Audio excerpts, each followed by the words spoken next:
Budi Utomo.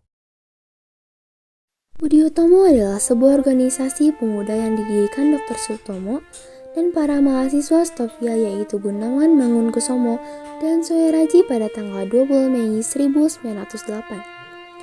Budi Utomo digagaskan Dr. Wahidin Soedirosodo, tamatan Sekolah Dokter Pribumi School tot Opleiding van Indische Artsen atau Stovia di Jakarta pada 20 Mei diperingati sebagai Hari Kebangkitan Nasional. Organisasi ini bersifat sosial ekonomi dan kebudayaan tetapi tidak bersifat politik. Berdirinya Budi Utomo menjadi awal gerakan yang bertujuan mencapai kemerdekaan Indonesia, walaupun pada saat itu organisasi ini hanya ditunjukkan pada golongan yang berpendidikan di Jawa.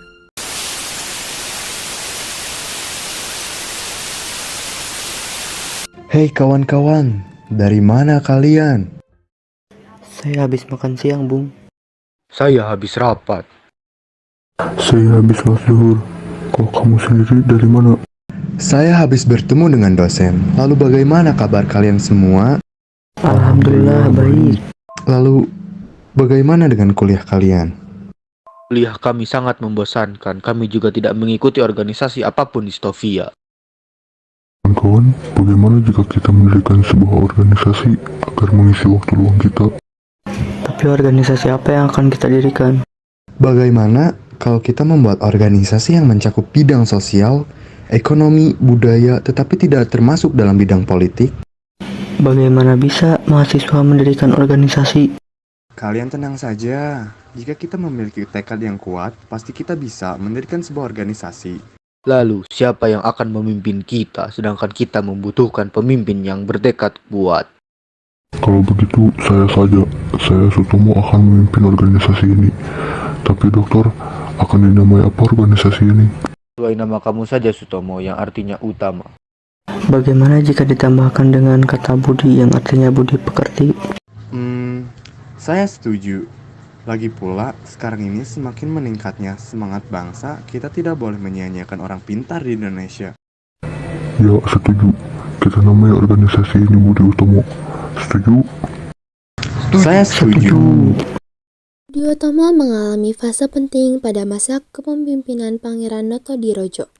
Saat itu, Dewas Dekar, seorang Indonesia Belanda yang sangat pro perjuangan bangsa Indonesia, dengan terus terang mewujudkan kata politik ke dalam tingkatan yang nyata.